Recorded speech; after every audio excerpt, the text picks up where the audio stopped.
I'm not really sure why this particular note set looks all squished like this. It just has to do with the importation, I suppose. So in chapter 4, we start to break into the idea of balancing equations. This should all be review for you, but I'm going to go over a little bit about it.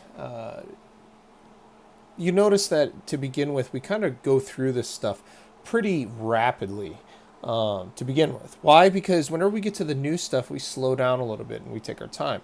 This is stuff you should already know. Let's do a little bit of a review. So when you are balancing an equation, you need to get good at this.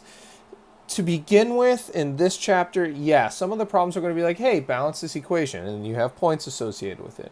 When you get to stuff further along, it's not like that. It's like the first step of a process. So get good at this. It's important. Some of the suggestions I give for balancing equations is that there is an element that is only in one compound on either side.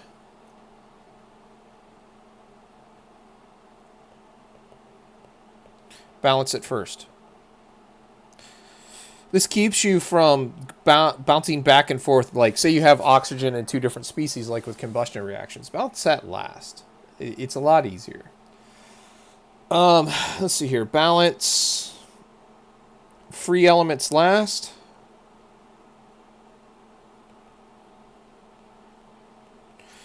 Things like O2, iron, right? Just do that last. If possible, treat polyatomics as units. So for example, if you're looking at something like this guy down here, right? I have phosphoric acid and barium hydroxide.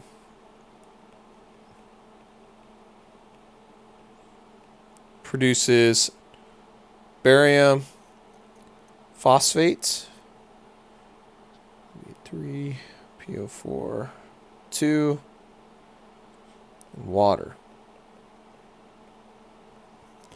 So notice that phosphate is still together on the left and the right hand side. So I would balance that as a unit. I have 2 phosphates on the right. I need 2 phosphates on the left. There we go. Okay, so something like that. And we'll continue that one here in a few minutes. Let's see here. Learn to use fractions, but must end with whole numbers.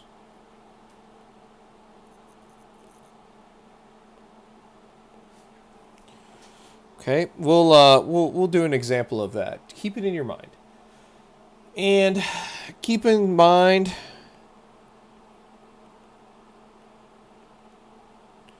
the law of conservation of mass.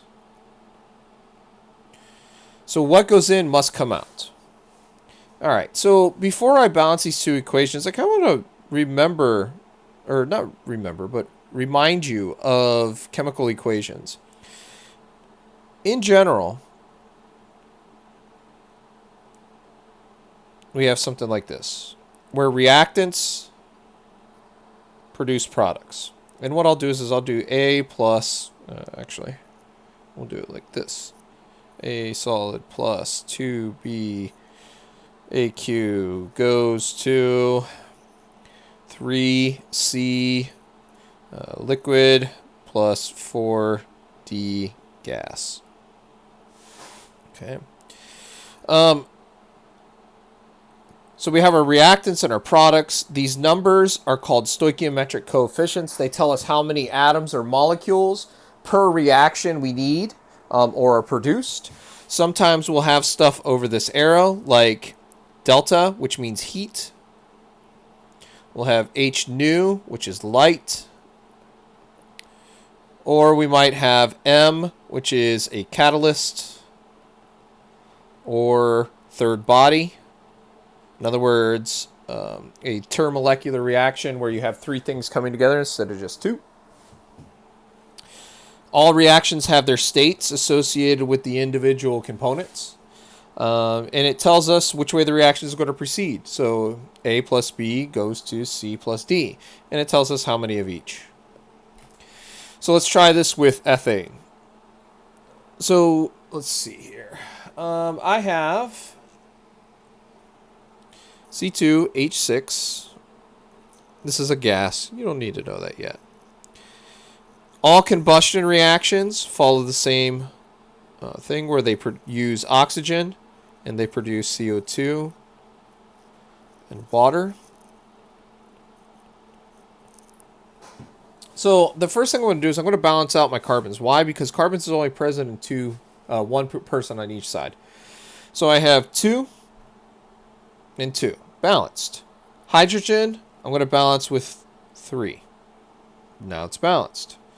Now, this is going to be an example where I can use a fraction. And I'm going to show you. This often happens. This fraction thing usually involves diatomics. There's other times that you can use it, but where it usually happens is with diatomics. So on the right-hand side, I have 4 oxygen, and I have 3 oxygen, which gives me 7 oxygen on the right-hand side. But that's not what I want, right? Because the reason is because I need a stoichiometric coefficient to go in front of O2. So for every 1 O2, I get 2 oxygens. Unless I say I need 7 halves.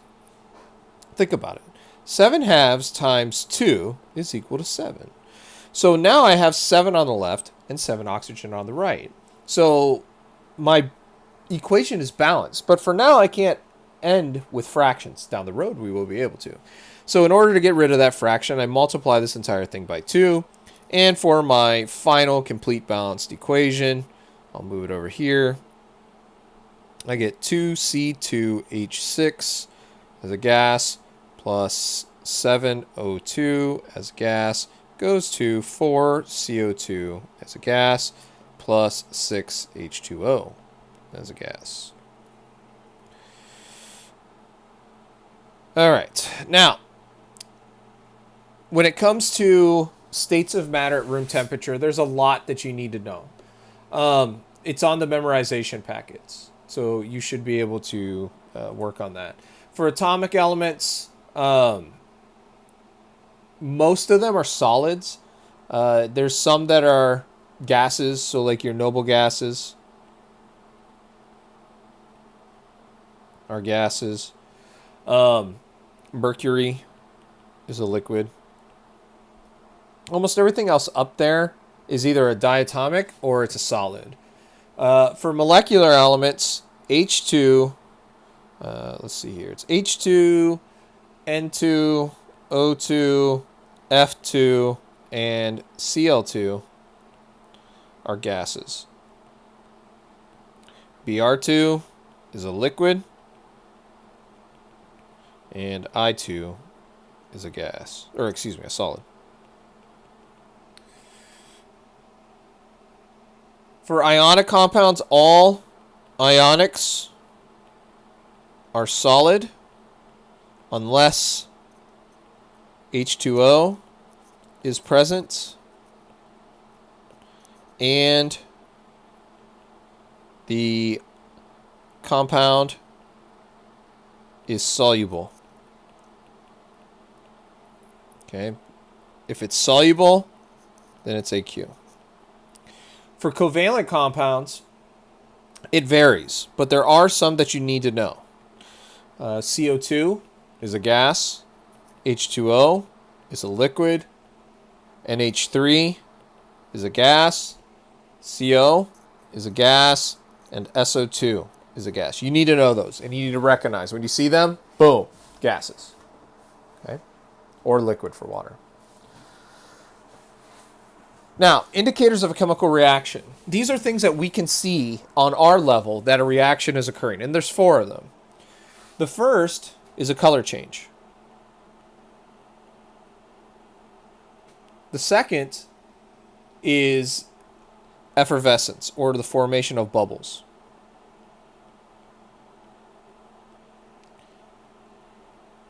Formation of a precipitate. We see a solid forming. And finally, heat or light.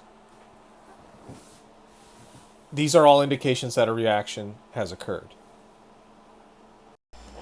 In this chapter, we're going to focus in on a couple of types of reactions, and then we'll grab the other ones later.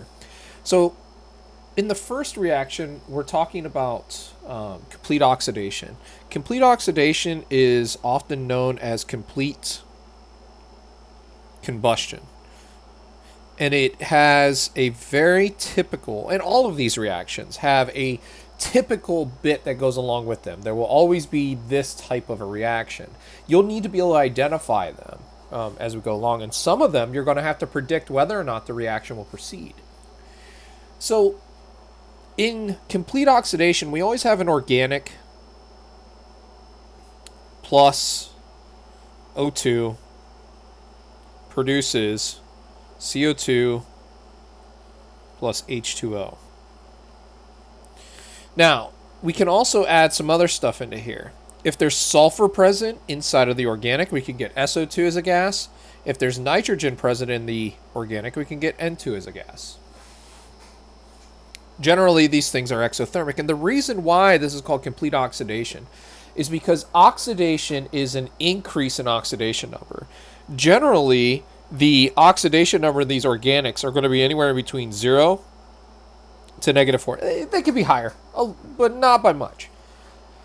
Here, the oxidation state for carbon is +4. +4 is pretty much the max that carbon can go in oxidation state. So we completely oxidize carbon as much as possible.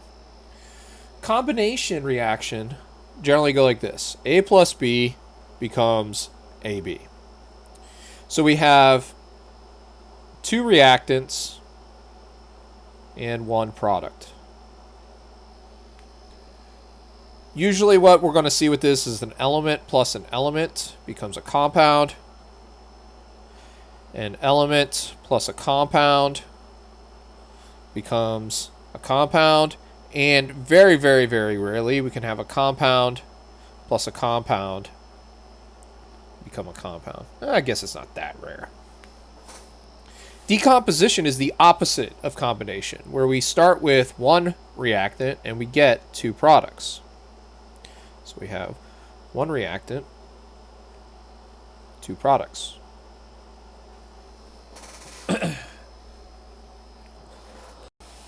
Single replacement reactions takes an element plus a compound and gives us an element plus a compound.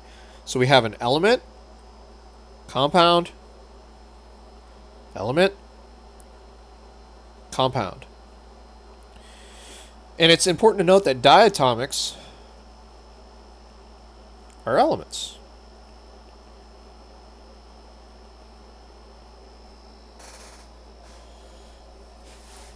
The next one is double replacement, which is AB plus CD goes to AD plus CB. So essentially, the fronts have switched places. We're going to see this come up a lot, but this is always going to be compounds. We never have elements in this case. Another type of reaction that many of these actually fall under is redox. Redox is oxidation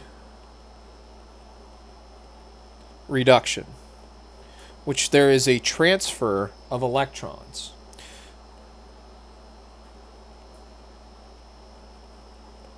So oftentimes we're going to see that complete oxidation, combination, decomposition, and double replacement reaction. Well, excuse me, single replacement reactions, not double replacement, are also redox.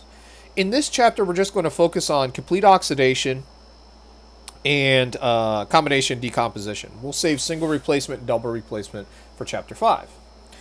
So I don't know why this went like that again. I don't know why these notes are weird like this. So, complete oxidation is also known as complete combustion. So some tips for balancing these things. Number one, we can have, like I said, SO2 and N2 if it's present in the organic. If oxygen is in the organic, balance it last. Okay, because it makes it difficult. Some key trigger words for complete combustion, because what will happen is I'll write something down. Like, for example, I'll say 1 pentanol is burned in the presence of oxygen. So these kind of code words that we keep an eye out for is burned, combusted, completely oxidized.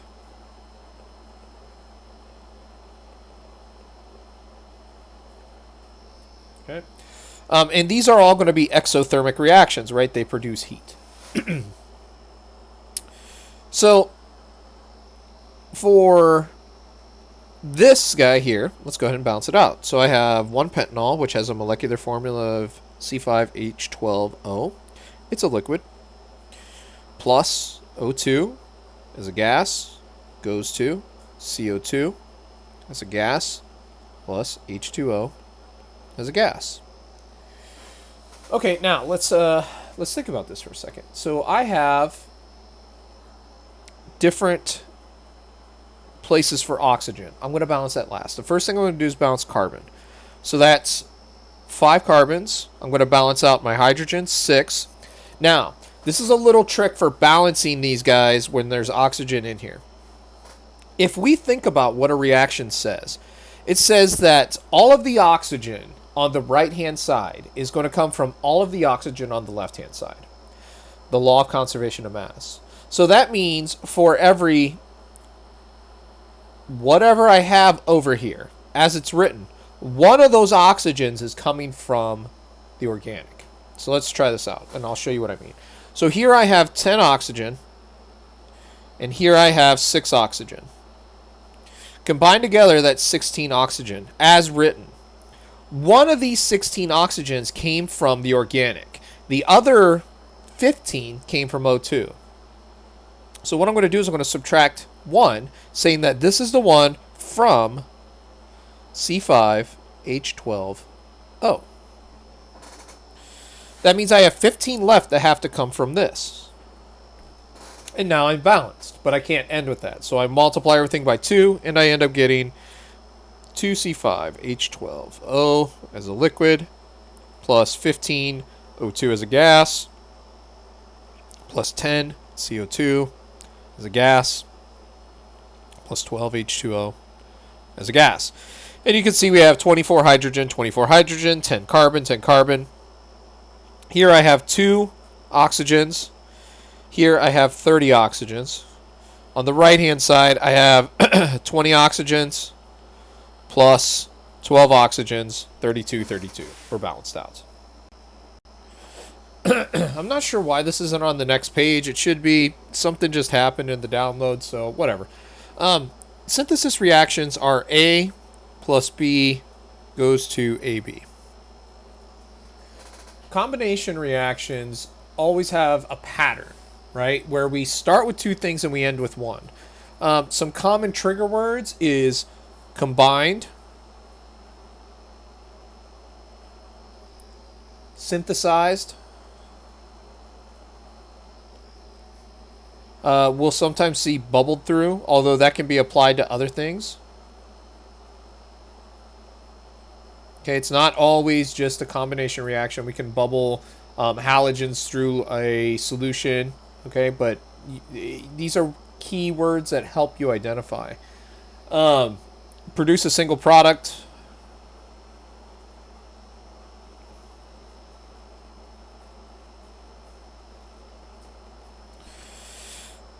But the key is that you start with 2 things and you end with 1.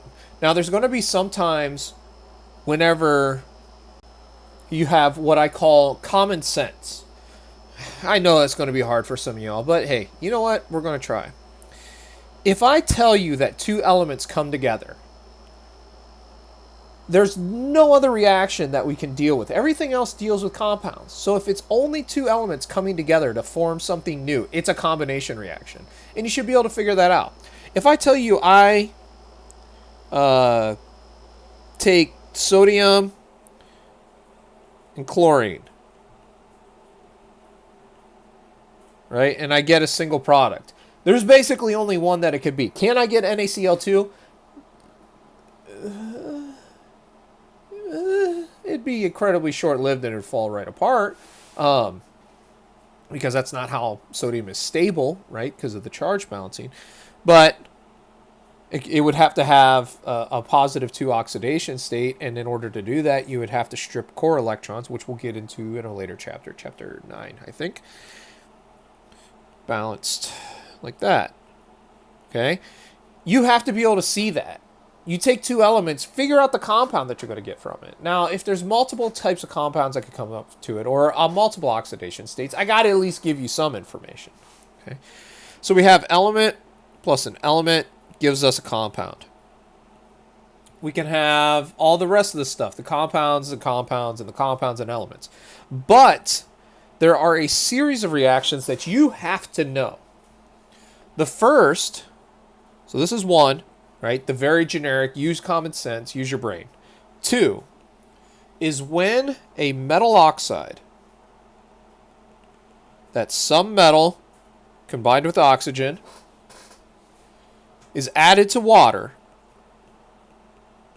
you get a metal hydroxide.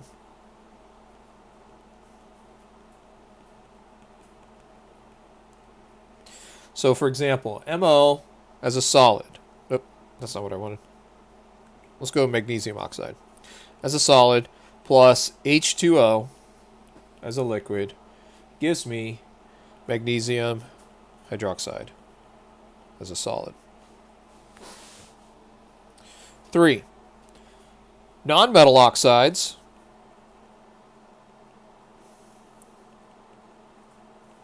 plus H2O gives us oxyacids. So, for example, if I were to take CO2 as a gas and bubble it through water, I end up getting carbonic acid. So let's try out a problem with this and see if I can integrate some stuff through here. So I have elemental vanadium, and it reacts with oxygen to form several vanadium oxides. If 2 grams of vanadium reacts with 1.57 grams of oxygen gas, write the complete balanced equation and name the product. This is a fun problem. I actually really like this problem, and you can bet that there's going to be something similar to it on your next exam.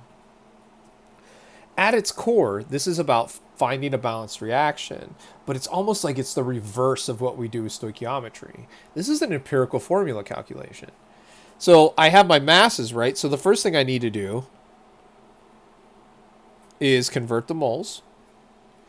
So this is 50.914 grams and 1 mole of vanadium, which is 0.03928 moles. Then I have 1.57 grams of O2. Oh, so let's talk about the O2O whenever we're doing molar masses.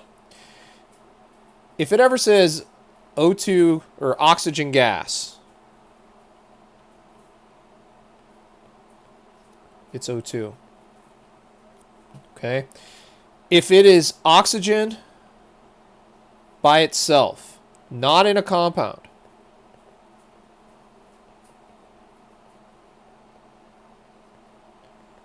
then it's O2.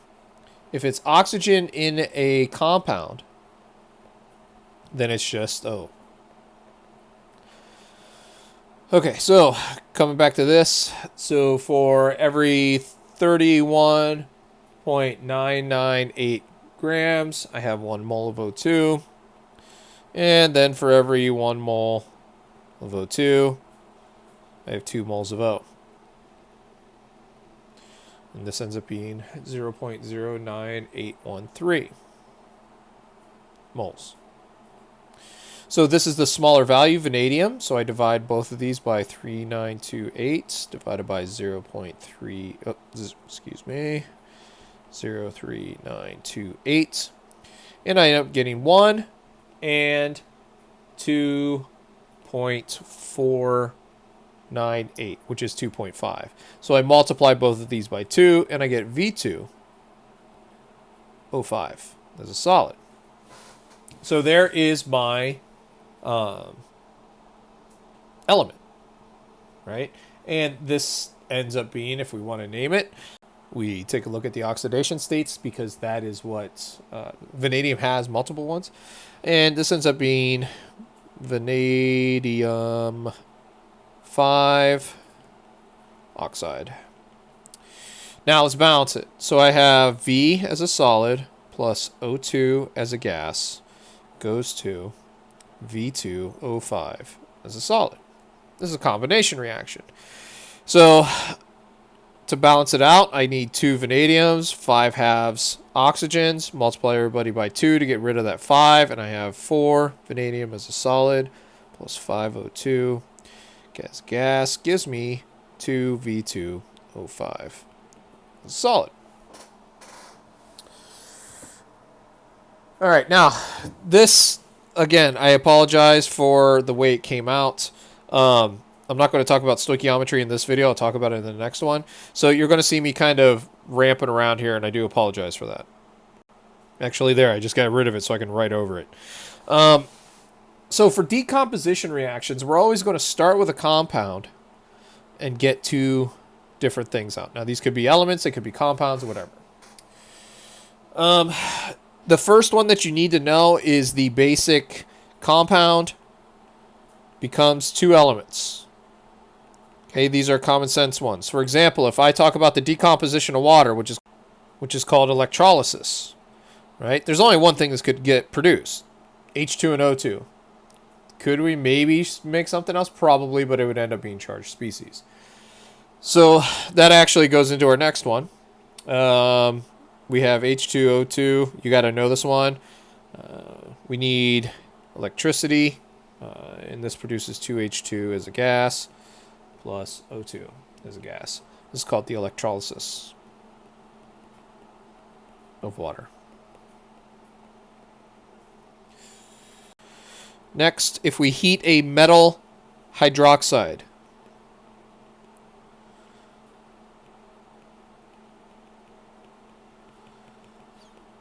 we end up getting a metal oxide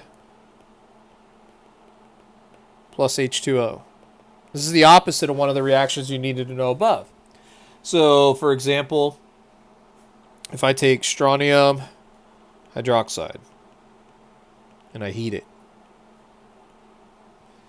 I end up getting strontium oxide and H2O. 4. Let me zoom out just a little bit. There we go. And let me get rid of that stoichiometry common core thing down here. There we go. If I heat an oxyacid,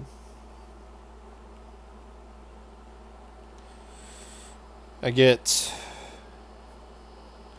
non-metal oxide and water. It's the opposite of the second, or I think it's the third reaction I told you need to know above. So if I take something like carbonic acid again, and I heat it strongly, I end up getting H2O as a liquid plus CO2 as a gas. Now that also reminds me, some keywords for decomposition. Decomposes is heated strongly.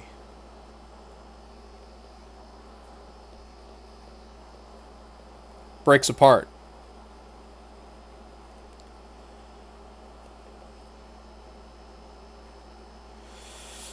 5. Heating a metal carbonate.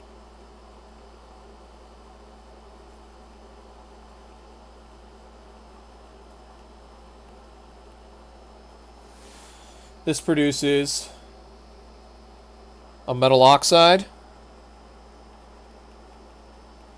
plus CO2. So for example, if I take copper 2 carbonate as a solid and I heat it, I get copper oxide plus CO2 as a gas.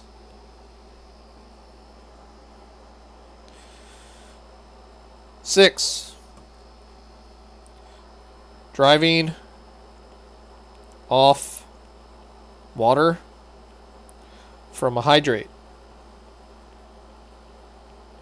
So basically what happens is you take a hydrate, you heat it enough, and then you get the water separate.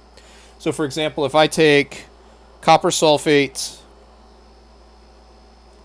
pentahydrate and I heat it really strong, the water comes out of the crystal, and I'm left with copper 2 sulfate plus 5H2O as a gas. So these are the decomposition reactions you're going to need to know for the next exam. And it's not the only reactions. You're also going to need to know quite a bit from the single and single replacement and double replacements. Okay, so we got a lot going on. So you need to get these reactions down and practice with them, because next we're moving into stoichiometry.